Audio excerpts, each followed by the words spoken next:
A la tienda de mi barrio ya no puedo ir ahí, comadre. Están bajo mi salario y de 6 guaguas soy padre. Ya no hay pancito sabroso, ahora es chiquito y que duro. Los panes de a 3 por sucre, de un bocado se acaban. Todos. ¿Dónde está nuestro banano? ¿Dónde está nuestro petróleo? Conversemos vecinitos y busquemos los ladrones. ¿Dónde está nuestro banano? ¿Dónde está nuestro petróleo? Conversemos vecinitos y busquemos los ladrones.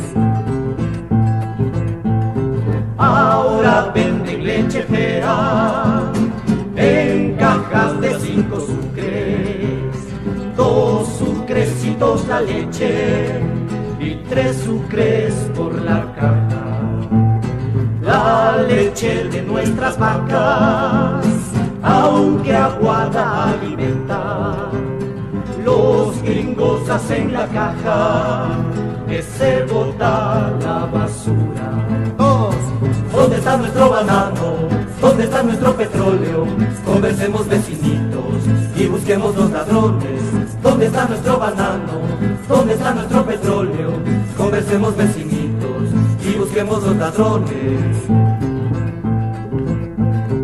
Antes la plata llevaba ahí dentro de la chauchera y se compraba alimentos para traer en canasco.